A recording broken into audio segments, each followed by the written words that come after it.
Hola, ¿qué tal? Bienvenidos al podcast Máxima Luz, este espacio que está dedicado a tu desarrollo, crecimiento, toma de conciencia y formación profesional, donde analizaremos los mejores contenidos en videos, artículos de desarrollo personal, libros, inteligencia emocional y otros. Todos sabemos que la vida es un ensayo y error, son experiencias de las más variadas, es en general un constante aprendizaje y sabemos que cuando tú te transformas, también transformas a los que están a tu alrededor. Y voy a acompañarte en este camino, a fortalecer tu carácter, elevar tu conciencia y hacer una mejor versión de ti mismo.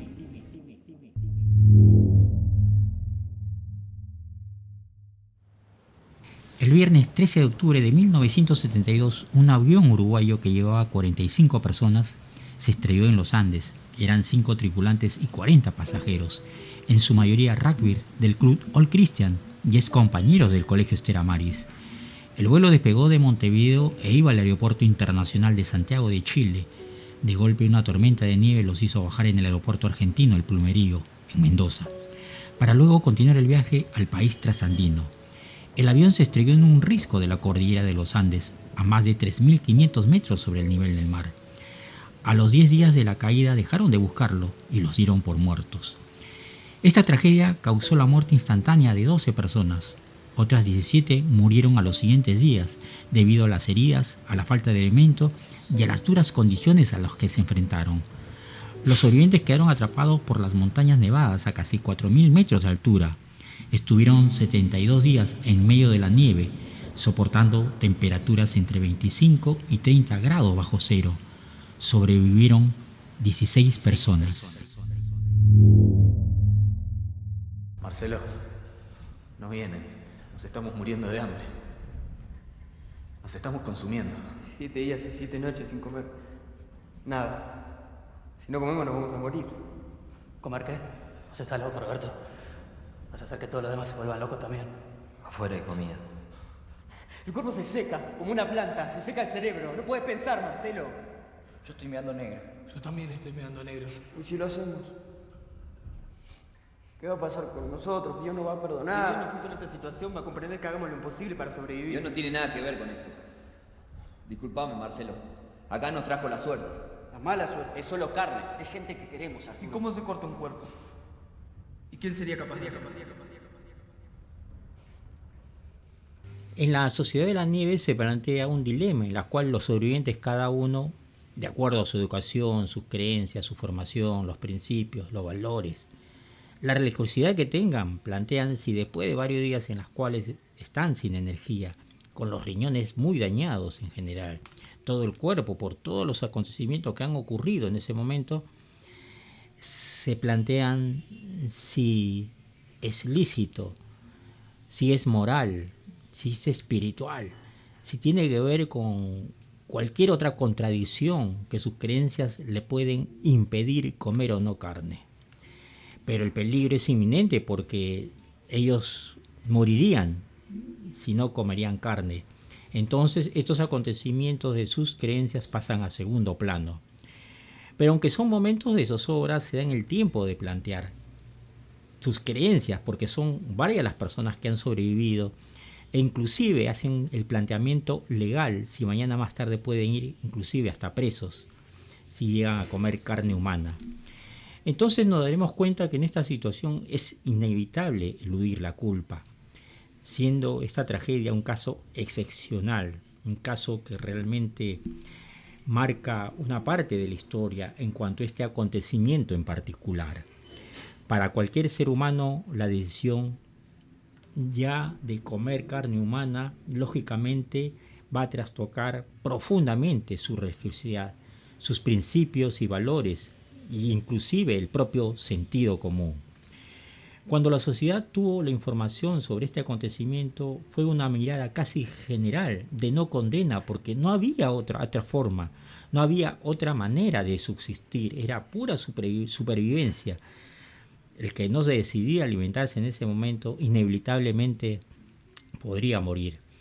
Entonces, primero debemos comprender qué son las emociones profundamente. Nosotros no somos responsables de las emociones, pero sí de lo que hacemos con ellas. Las emociones son universales y comunes a todas las culturas. Las emociones no son actos morales, son actos químicos. ¿Legal comer un muerto? ¿No vamos a ir presos si lo hacemos? Sería como la donación de órganos. ¿Qué estás diciendo? Para que sea una donación de un órgano vos necesitas el consentimiento del donante. Marcelo, es un delito. Nosotros no podemos ir, agarrar y usar un cuerpo sin su consentimiento. Tenemos que comer nomás. No tenemos ese derecho. ¿Y yo no tengo derecho a hacer todo lo que pueda para poder vivir? ¿Quién me va a sacar ese derecho? Todo este resumen que estamos haciendo de la película Sociedad de las Nieves, que antiguamente se llamaba Viven, me hizo recordar de nuevo los pasajes, porque yo viví alrededor de 20 años en Mendoza y los había escuchado en diversos paneles, en diversas entrevistas a los sobrevivientes, y me había sorprendido algo que realmente fue, creo, la parte central de lo que viene a ser la película, que es el momento en los cuales deciden comer carne humana, lo que algunos llaman el canibalismo, ¿no? Y el hecho de haber sobrevivido y haber polemizado y haber tratado de conversar profundamente de lo que vendría a ser la culpa, en las cuales en ese momento no tenían otra opción por comer carne humana, me llamó la atención, y es donde yo quiero centralizar toda esta película para poderla hacer diferente. La culpa es algo que todo ser humano los tenemos, a diferencia, por ejemplo, de los animales. Dentro de la inteligencia emocional se conoce como la emoción secundaria, en las cuales nosotros hacemos una decisión interna de los principios y valores que tenemos y lo comparamos con el hecho. Es una carga emocional, es un peso emocional que en ese momento los sobrevivientes empezaron a medir si realmente lo podían hacer. Pero el hecho de sobrevivir en esta situación hizo que determinaran al final por ellos mismos alimentarse de carne humana y sobrevivir. Más allá de los hechos morales, era netamente un acto automático de sobrevivencia.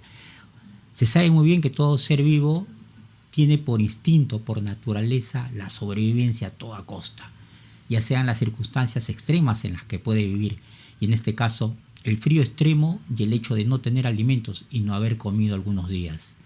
Y esto me ha llevado a poder tratar de interpretar desde este punto de vista emocional, que es la culpa. Las emociones no se trata de enjuiciarlas, sino hay que dejarlas pasar, hay que observarlas, hay que comprenderlas, ¿no? Las emociones no hay que identificarnos con ellas. Debemos comprender de que todo lo que nos ha ocurrido en esta vida, todas las experiencias vividas a través de desde que has nacido, la niñez, la infancia, la juventud, has tenido cantidad de experiencias vividas, algunas agradables, otras desagradables. Sin embargo, se sabe a través de los años que no se estudiaron solamente hasta el año 1900, donde, por ejemplo, se hacía ejercicio físico, pero no se comprendía cuáles eran sus beneficios, qué bienestar causaba. Alrededor del año 1900 también se empieza a descubrir recién las hormonas, y a finales de 1900 se empieza a estudiar el cerebro y sus repercusiones, sus funciones, sus características de manera muy profunda. Con Daniel Goleman, alrededor de 1992, él con su libro Inteligencia Emocional nos da una revelación grandiosa, donde el mundo empieza a despertar y saber que esas emociones empiezan a tener un valor en nuestra vida. Empezamos a darnos cuenta de que todo lo que nos ha ocurrido, como la culpa, por ejemplo, como una emoción, como vuelvo a repetir, como una carga, como un peso emocional, solamente han servido, si es que nosotros los observamos desde un panorama diferente, un valor incalculable, porque nos ha servido para empezar a comprender qué parte de nuestra vida no estamos entendiendo y cómo la podemos superar. Es con mayúscula la culpa un regulador social, en la cual cada vez que la tenemos debemos empezar a darnos cuenta en qué estamos fallando. Como le repetía anteriormente, dije que era un conflicto entre lo que tú piensas y lo que tú dices y cuáles son tus valores y principios. Y en base a eso es cuando uno empieza a arrastrar esa emoción. Y te empiezas a liberar cuando empiezas a fluir, cuando cada vez que te activas, cada experiencia que tienes, cada aprendizaje que tú lo considerabas negativo, empieza a ser positivo, porque te van llevando a un camino diferente desde el principio. Yo las experiencias que he tenido en mi vida, porque tengo 62 años, las he vivido y no las comprendía al principio, me hacían sufrir muchísimo, era una carga y un peso emocional terrible, porque pensaba que las cosas que me salían mal eran terriblemente catastróficas y me causaban inclusive la depresión.